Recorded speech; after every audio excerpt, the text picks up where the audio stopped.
बिस्मिल्लाहिर्रहमानिर्रहीम। अस्सलाम वालेकुम नादरीन, आप यूट्यूब चैनल देख रहे हैं। मैं इमरान खान हूँ। सबसे पहले गंडापुर का फार्मूला जो है वो काम कर गया है सेनेट में, और कुछ अदाद शुमार अब मैं आपके सामने रखने वाला हूँ। ये बात मैंने सेनेट इलेक्शन से पहले भी कही थी, लेकिन शायद किसी ने तवज्जो नहीं दी।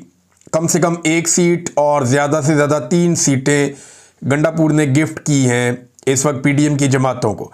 कम से कम एक सीट मैं इसलिए कह रहा हूँ कि ये तो कन्फर्म है, और वो मैं आपको बता देता हूँ। मुराद सईद को जो एक्स्ट्रा वोट पड़े हैं, ये ज़रा चार्ट आप देखिए, इसमें पहली लाइन में मुराद सईद हैं, इनको एक्स्ट्रा वोट पड़े हैं 8। फैसल जावेद खान को एक्स्ट्रा वोट पड़े हैं 4, मिर्ज़ा अफरीदी को 3 और नूरुल हक कादरी को 3। अगर इन सारे वोट्स को आप जमा कर लें तो टोटल 18 वोट ऐसे हैं जो पाकिस्तान तहरीक इंसाफ के ज़ाया हुए। यानी पाकिस्तान तहरीक इंसाफ को 18 वोट इस तरह के पड़े जो ज़ाया हो गए।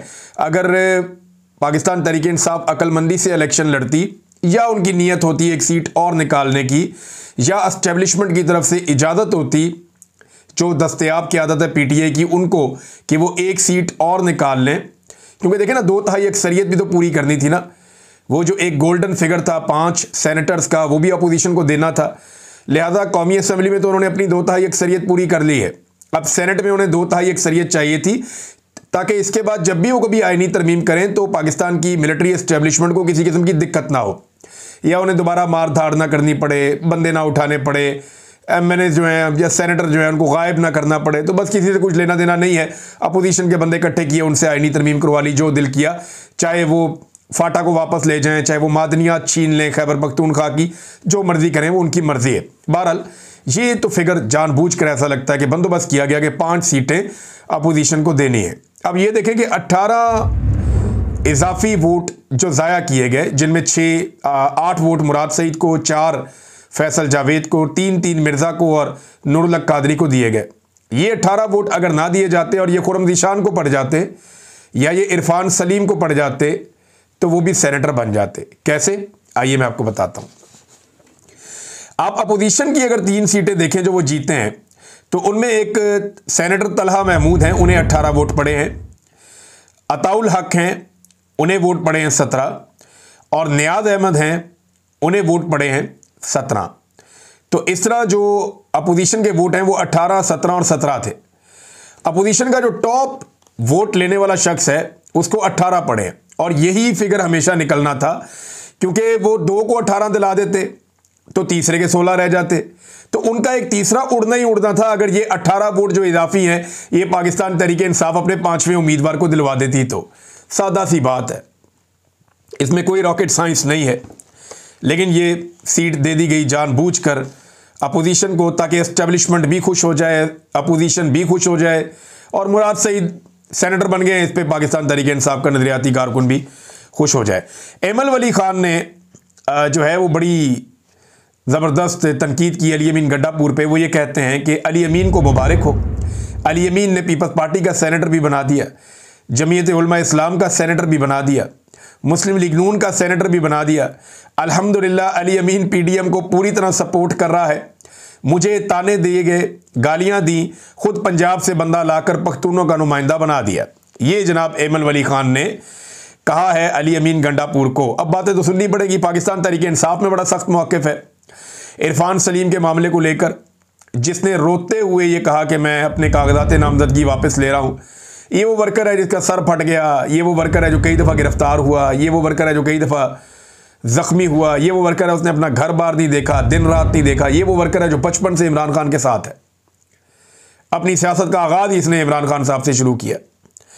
आतिफ खान साहब ने इसके हक़ में आवाज़ उठाई है, शाहिद खटक ने इसके हक़ में आवाज़ उठाई, और बहुत सारे पाकिस्तान तहरीक इंसाफ के लोग हैं जो इसके हक़ में आवाज़ उठा रहे हैं। लेकिन क्योंकि एस्टेब्लिशमेंट को खुश रखना था, मिर्ज़ा अफरीदी को खुश रखना था, पैसे वाले लोगों को खुश रखना था, लिहाजा पाकिस्तान तहरीक इंसाफ ने 2 मुश्किल फ़ैसले किए। एक तो मिर्ज़ा अफरीदी जैसे अनपॉपुलर आदमी को, जो पाकिस्तान तहरीक इंसाफ को छोड़कर भाग गया था, उसको वापस लाकर इन्होंने बनाया सेनेटर, और दूसरा एक अपने सेनेट की नशिस्त की कम से कम कुर्बानी दी, ताकि एस्टेब्लिशमेंट खुश हो जाए, और अपोजिशन के पास जो इस वक्त की हुकूमत है, या केपी में वो अपोजिशन है लेकिन वैसे तो पीडीएम की जमातें, उनके पास 2/3 अक्सरियत सेनेट में भी आ जाए, ताकि वो जैसी चाहे मनमानी करें, जैसी चाहे वो आईनी तरमीम पास करें, और उन्हें किसी की मदद की ज़रूरत ना रहे।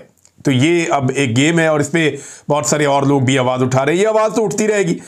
अब नाज़रीन एस्टेब्लिशमेंट करेगी क्या? वो मिर्ज़ा अफरीदी को भी आने वाले दिनों में हीरो बनाएंगे। कैसे? जैसे माजी में उन्होंने पाकिस्तान तहरीक इंसाफ में बहुत सारे हीरोज़ बनाए हैं। इजाज़त मिल जाएगी रोला रोला डालने की, कार्रवाई डालने की, काम शाम करने की, तो थोड़ा बहुत वो आगे आएंगे, थोड़ी बहुत इजाज़त मिल जाएगी ताकि कबूलियत के साथ साथ मकबूलियत भी आ जाए। तो मिर्ज़ा अफरीदी के लिए थोड़ा आने वाले दिनों में आप देखेंगे कि रूम छोड़ा जाएगा और बहुत सारे लोग जो है वो फिर बहुत सारी अजीब बातें करना शुरू हो जाएंगे। ये होता कैसे मैं बताता हूँ। जावेद हाशमी साहब का एक ट्वीट है, इसको आप पढ़ेंगे तो आपको सारा एस्टेब्लिशमेंट का गेम समझ आएगा कि एस्टेब्लिशमेंट चाहती क्या है और इस तरह की कार्रवाई डालती कैसे। जावेद हाशमी साहब ने ये इंकशाफ किया है कि जो ISI के चीफ थे, उस वक्त कौन थे ISI के चीफ जब 2024 का इलेक्शन हो रहा था? हम सब जानते हैं, नदीम अंजुम साहब। तो वो कहते हैं जो ISI के चीफ थे उन्होंने कहा कि हमारे साथ मिल जाओ, इलेक्शन लड़ो, तुम्हें जितवा भी देंगे।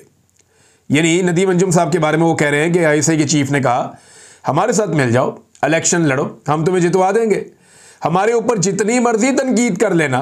अब यही मिर्ज़ा अफरीदी साहब को भी अलाउ हो जाएगा। जैसे गंडापुर साहब भी तनकीद कर लेते हैं, लेकिन ऐन मौके पर आकर डी में दाखिल होने से इनकार कर देते हैं कि डी में नहीं जाऊंगा, बाहर से वापस आ जाते हैं, गोल नहीं कर पाते। अली अमीन गंडापुर कभी पहाड़ों पे चढ़ जाते हैं, कभी इधर कभी उधर, लेकिन वो गोल नहीं करते। तो तनकीद करने की इजाज़त होती है। ऐसी इजाज़त और भी बहुत सारे लोगों के पास ये इजाज़त रही है, माजी में भी रही है। ख्वाजा आसिफ भी आपको पता है, नवाज शरीफ भी जब डील हो रही थी एस्टेब्लिशमेंट के साथ तो तनकीद भी करते थे साथ। वो कहते नहीं हमारे ऊपर जितनी मर्जी तनकीद कर लेना। ये ऑफर किया गया जावेद हाशमी साहब को, लेकिन जब असेंबली में वोट वगैरह देने का वक्त आए तब हमारी बात मान लेना बस। यानी जब वोट डालना होगा, हमने कोई आईनी तरमीम करवानी होगी, अपनी कोई कार्रवाई डालनी होगी, तब आपने हमारे साथ खड़े हो जाना, अदरवाइज हमारे ऊपर जितनी मर्जी तनकीद करते रहना। जैसा एग्जैक्टली एमल वली खान कर रहा है। एमल वली खान क्या करते हैं कि हर कानून साजी में, हर मुश्किल वक्त में एस्टेब्लिशमेंट का पूरा साथ देते हैं। फजल रहमान साहब भी यही करते हैं और फिर उसके बाद टका के तनकीद करते हैं एस्टेब्लिशमेंट पे। एस्टेब्लिशमेंट हर उस सियासतदान से या सियासी जमात से खुश रहती है जो एस्टेब्लिशमेंट को गालियां दे, लेकिन वक्त आने पर एस्टेब्लिशमेंट का गंदा काम कर दे। यानी आप बुरा भला जितना मर्जी कहें एस्टेब्लिशमेंट को, आप कहें बहुत बुरे हैं, मुल्क को लूटते हैं, आप ये भी कहें कि ये कारोबार करते हैं, आप ये भी कहें कि ये सियासत में मुदाखलत करते हैं, आप ये भी कहें कि पाकिस्तान का बेड़ा गर्क कर दिया, आप ये भी कहें कि निज़ाम पे कब्जा किया हुआ है, जो मर्जी आप कहें, कोई फ़र्क नहीं पड़ता। लेकिन जब वोट डालने का वक्त आए तो आप उनकी बात मान लें, लेकिन जब उनके अपने मफाद के ऊपर बात आए तो आप उनकी बात मान लें। तो इससे उन्हें कोई फ़र्क नहीं पड़ता। यही ऑफ़र जावेद हाशमी साहब के बकौल जावेद हाशमी साहब को उस वक्त की एस्टेब्लिशमेंट ने या DG ISI ने या चीफ जो थे ISI के, उन्होंने एक ऑफ़र ये जावेद हाशमी साहब को दी थी।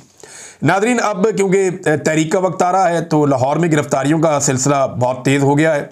लाहौर से ही हमेशा ये सिलसिला शुरू होता है, छापे मारे जा रहे हैं, गिरफ्तारियां की जा रही हैं और फुटेजेस जो है वो अब सोशल मीडिया पे गर्दिश कर रही हैं। मुख्तलिफ कारकुनों के डेरों पे, घरों पे, दफ्तर पे, हर जगह पे पुलिस छापे मारना शुरू हो चुकी है और ना सिर्फ घरों पे छापे मारे जा रहे हैं बल्कि दफातर पे भी, और कारकुनों को गिरफ्तार करने का सिलसिला जारी है। ये गंद तो हमेशा PMLN मारती है। एस्टेब्लिशमेंट ये नहीं, एस्टेब्लिशमेंट और एस्टेब्लिशमेंट की पुरानी रवायती हरीफ जमातें जो हैं वो इस काम में माहिर हैं।